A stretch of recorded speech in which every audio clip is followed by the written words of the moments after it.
দীর্ঘ 17 বছর পর আমরা এইভাবে খোলামেলা কোন সভা সমাবেশ করতে পারছি। আমার বক্তব্যে প্রারম্ভেই আমি শ্রদ্ধার সাথে স্মরণ করছি জুলাই আগস্টের এই বিপ্লবে ছাত্র জনতার অভ্যুত্থানের মধ্য দিয়ে আওয়ামী দুঃশাসনের যে পতন হয়েছে, এই পতন আন্দোলন করতে গিয়ে এই গোলাপগঞ্জ বিয়ানীবাজারের 9 জন নেতা কর্মীদেরকে আমরা হারিয়েছি। তারা শাহাদাত বরণ করেছে।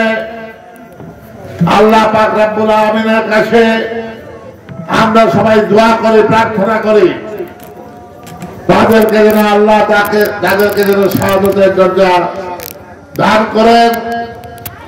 শত শত নেতা কর্মীরা আহত হয়েছে, এখনো মৃত্যুর সাথে পাঞ্জা লড়ছে।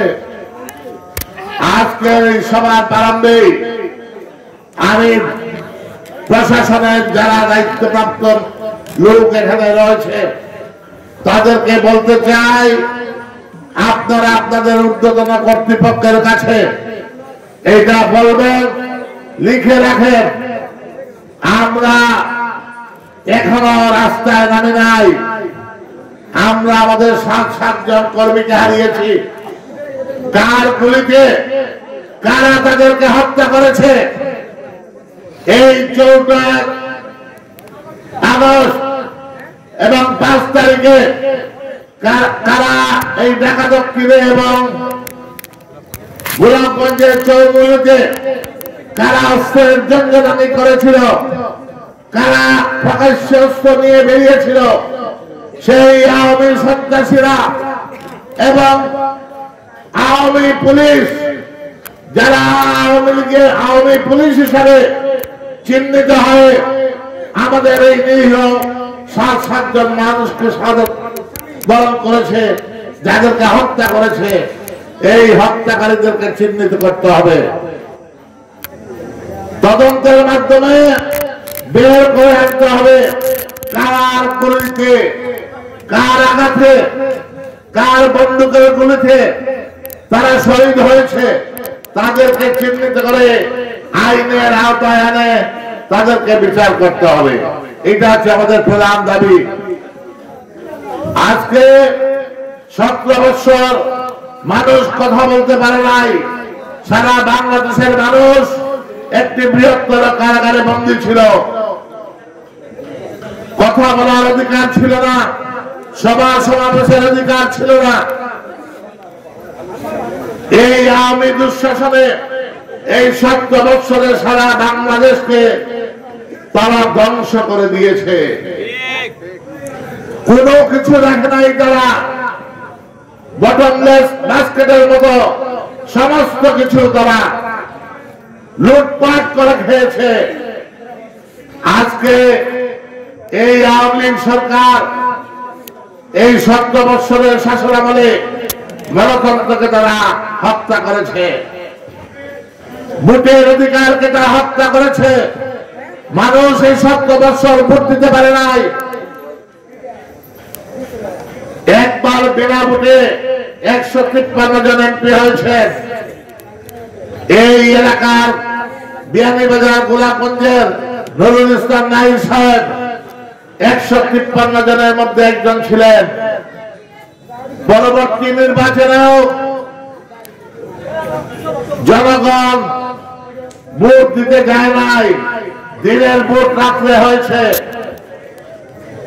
এই বিনা ভোটের এমপিরা এই 17 বছরের শাসনামলে তারা সকল এমপিরা এমপি সাঙ্গপাঙ্গরা আত্মীয় স্বজনরা আঙ্গুল ফুলে কলা গাছ হয়েছে।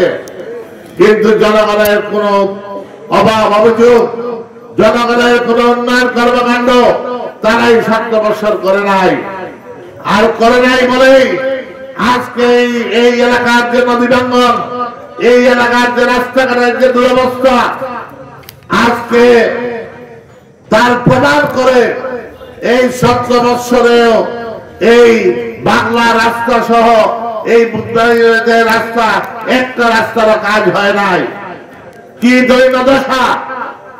এই রাস্তাঘাটের শুধু তারা লুটপাট আর লুটপাট করেছে। এই আওয়ামী লীগ এই 17 বছরে ব্যাংক লুট করেছে, এই 17 বছরে তারা শেয়ার মার্কেট লুটপাট করেছে, তারা ডেস্টিনি লুটপাট করেছে, তারা বাংলাদেশের বল থেকে সোনা চুরি করেছে, লক্ষ লক্ষ কোটি টাকা লুটপাট করে তারা বিদেশে পাড়ি জমিয়েছে। বিদেশে তারা বেগমপাড়া তৈরি করেছে, সিঙ্গাপুরে বাড়ি তৈরি করেছে, দুবাই কানাডায় বাড়িঘর তৈরি করেছে, আমেরিকায় বিশাল বিশাল অট্টালিকা তৈরি করেছে। জনগণের টাকাকে আত্মসাৎ করে, জনগণের টাকাকে লুটপাট করে উন্নয়নের নামে মেগা প্রজেক্ট করে, মেগা লুটপাট করে বাংলাদেশের সমস্ত টাকা পয়সা লুটপাট করে নিয়ে গিয়ে বাংলাদেশের অর্থনীতিকে তারা ধ্বংস করে দিয়েছে। আজকে বাংলাদেশের মানুষের আজকে যে শিশুটি জন্ম নেবে, সেই শিশুর মাথা পিছু ঋণের বোঝা লক্ষ লক্ষ টাকা। এই ঋণের বোঝা আমাদেরকে আগামী 50 বছর বহন করতে হবে। কারা বহন করতে হবে? এই বাংলাদেশের সাধারণ মানুষ এবং জনগণ। আজকে বাংলাদেশের মানুষ আপনার টাকা আমানত যদি চাইতে যান ব্যাংকে, 1 লক্ষ টাকা চেক দিলে কেউ টাকা 1 লক্ষ টাকা দেয় না। অনেক ব্যাংক রয়েছে যে ব্যাংক দেউলিয়া হওয়ার পথে। 1 লক্ষ টাকা চেক দিলে 10,000 টাকা 20,000 টাকা দিয়ে বলবে ভাই দিতে পারতেছি না, ব্যাংকে টাকা নাই। কেন ব্যাংকে টাকা রাখবে না? আপনার আমার আমাদের টাকা এগুলো গেল কোথায়? এই টাকার দল, এই লুটপাটের দল, এই আওয়ামী সরকার, এই শেখ হাসিনা আত্মীয় স্বজনরা, আওয়ামী লীগের এমপিরা, আওয়ামী লীগের নেতারা এই সমস্ত কিছু লুটপাট করে নিয়ে গিয়েছে। বাংলাদেশের মানুষের শরীরে আর কোন রক্ত নেই, সমস্ত রক্ত চুষে নিয়ে গিয়েছে এরা। শেখ হাসিনা নিজে বলেছে, গবর ভাই একটু আগে বলেছেন, সে সাংবাদিক সম্মেলনে বলেছে আমার ঘরের চাকরেরাও ব্যাংকে 400 কোটি টাকা রয়েছে। এই যদি হয় অবস্থা দেশের, তাহলে আওয়ামী লীগের অবস্থা, নেতা কর্মীদের অবস্থা কি এটা চিন্তা করে। এই আওয়ামী লীগ অর্থনীতিকে ধ্বংস করেছে, বিচার বিভাগকে ধ্বংস করেছে, পুলিশকে এমন ভাবে দুর্নীতিগ্রস্ত করেছে, আওয়ামী পুলিশ তৈরি করেছে যে আওয়ামী পুলিশ সারা বাংলাদেশের এই মুক্তিকামী মানুষের উপর গুলি করে প্রায় 1500 মানুষকে তারা হত্যা করেছে 4 আগস্টের আন্দোলনে। পৃথিবীর ইতিহাসে বিরল। তাই ভাইয়ের আমার, এই 17 বছরের আন্দোলন সংগ্রামের বিএনপি নেতা কর্মীরা রাস্তায় ছিল। বিএনপি নেতা কর্মীরা কেউ বাংলাদেশ থেকে পালিয়ে যায় নাই। আমাদের শহীদ রাষ্ট্রপতি জিয়াউর রহমান বলেছেন, প্রথম বাংলাদেশ আমার, শেষ বাংলাদেশ, জীবন বাংলাদেশ আমার, মরণ বাংলাদেশ। মরতে হয় বাংলাদেশেই মরব। এদেশে জনগণের কাছে, জনগণের সাথে বেঈমানি করে বাংলাদেশ থেকে পালিয়ে যাব না। ঠিক একই আদর্শে উজ্জীবিত হয়ে আমাদের নেত্রী দেশনেত্রী বেগম খালেদা জিয়া 111 সরকার এবং আওয়ামী লীগের 17 বছরের শাসনামলে বারবার তাকে চাপ দেওয়া হয়েছে, তাকে বিনা চিকিৎসায় তাকে মৃত্যুর সাথে পাঞ্জা লড়তে হয়েছে। আজকে বেগম জিয়া মৃত্যুর সাথে পাঞ্জা লড়ছে। আজকে এই বয়োবৃদ্ধ মহিলাকে একটি মিথ্যা মামলা দিয়ে 10 বছর তারা কারাগারে রেখেছে। কি অন্যায় করেছিল বেগম জিয়া, কি অন্যায় করেছিল বেগম জিয়া? তারা বলেছে 3 টাকা নাকি বেগম জিয়া আত্মসাৎ করেছে।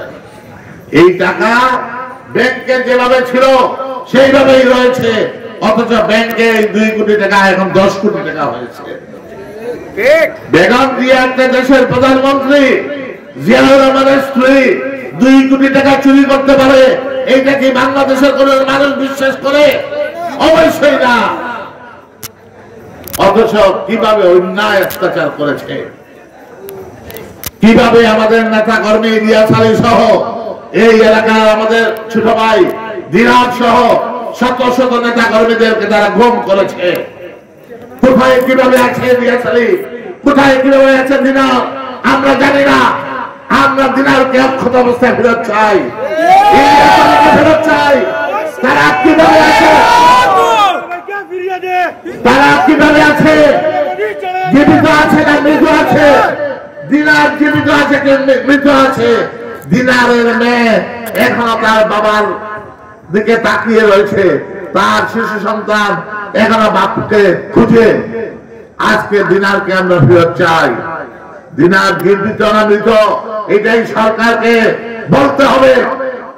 আমরা সংগ্রাম, আমাদের সংগ্রামের মধ্য দিয়ে আপনারা এর ক্ষমতায় এসেছেন। এই অন্তর্বর্তীকালীন সরকারের কাছে আমাদের সুস্পষ্ট দাবি, এই গুম এর হত্যাকারী যারা তাদেরকে বিচারের কাঠগড়ায় আনতে হবে। শেখ হাসিনাকে এই হত্যার দায়ে বিচার করতে হবে। দেশপ্রেমিক সৈনিকদেরকে বিডিআর বিদ্রোহের নামে শত শত সিপাহীকে, দেশপ্রেমিক সিপাহীকে, দেশপ্রেমিক অভিযানদেরকে তারা হত্যা করেছে, তার বিচার আমরা চাই। তাই এই অন্তর্বর্তীকালীন সরকারের কাছে আমাদের দাবি, অনতিবিলম্বে সংস্কার আমরা চাই। সংস্কার বলতে আপনি আনলিমিটেড টাইম পর্যন্ত সংস্কার করবেন এটা আমরা চাই না।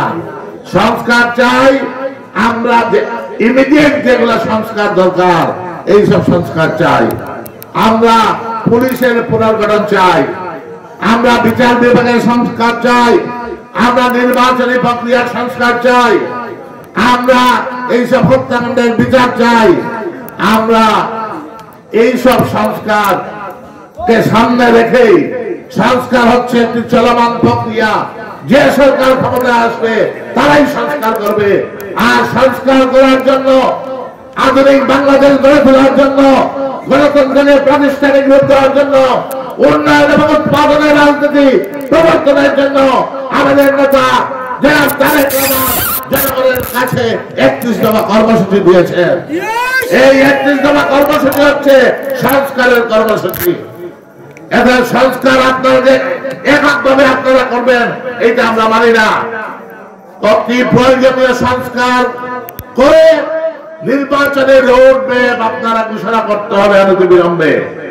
আমরা নির্বাচন চাই, কারণ যে গণতন্ত্রের জন্য আমরা সংগ্রাম করছি,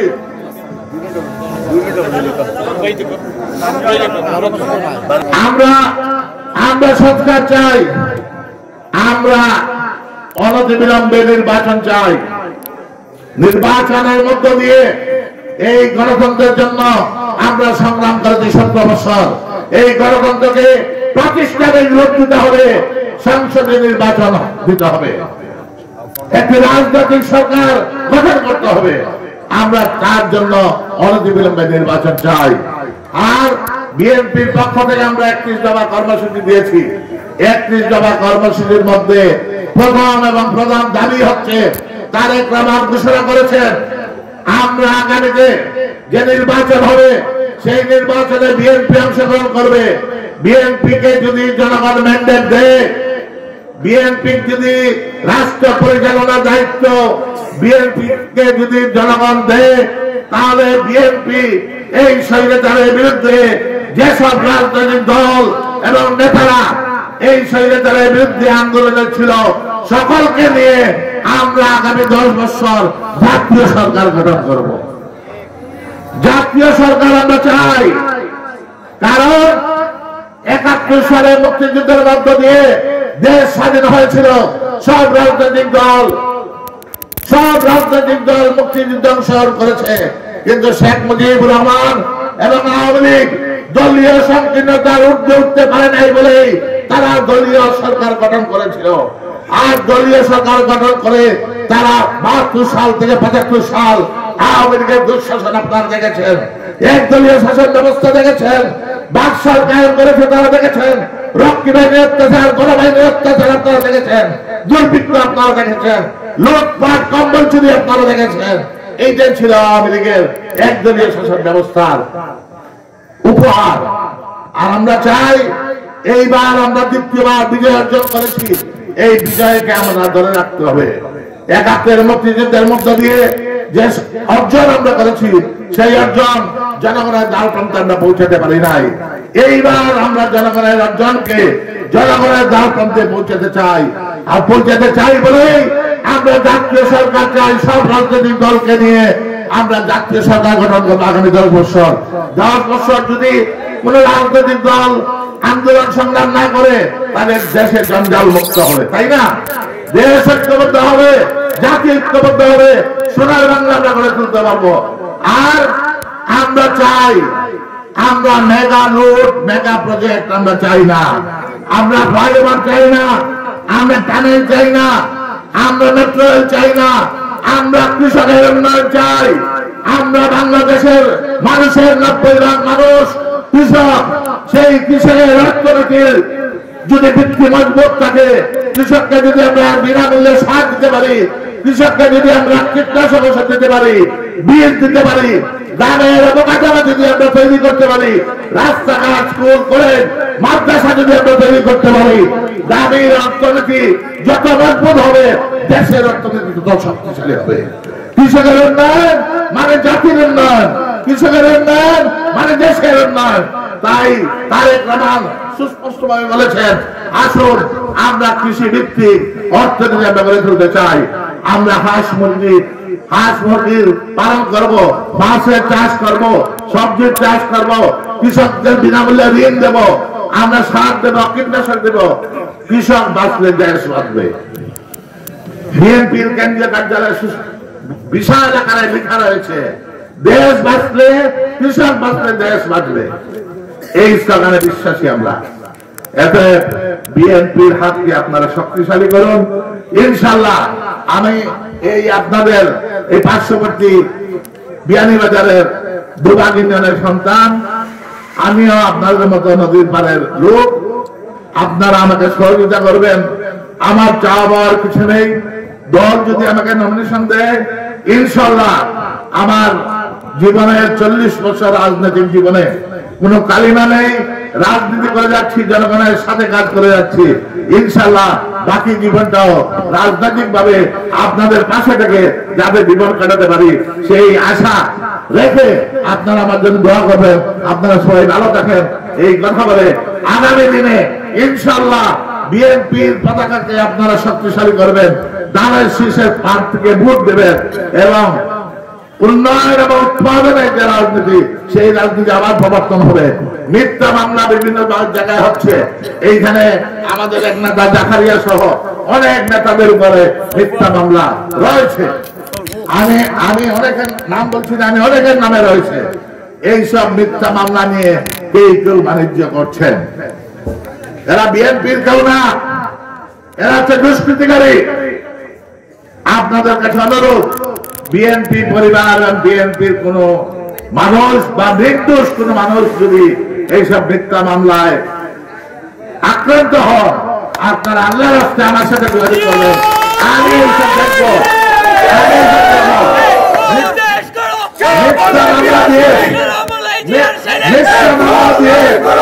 মিথ্যা মামলা দিয়ে 1 মিনিটের জন্য কাউকে গ্রেফতার করা যাবে না। স্থানীয় পুলিশ প্রশাসনের কাছে আমার অনুরোধ, আল্লাহর রাস্তায় তদন্ত ছাড়া কোন নেতা কর্মীদেরকে, কোন সাধারণ মানুষকে আপনারা গ্রেফতার করবেন না। আমরা চাই যারা দোষী তারা শাস্তি হোক, কিন্তু কোন নির্দোষ মানুষ যাতে এই দলের কোন হ্যারাসমেন্টে না পারে, সেদিকে আপনারা খেয়াল রাখবেন।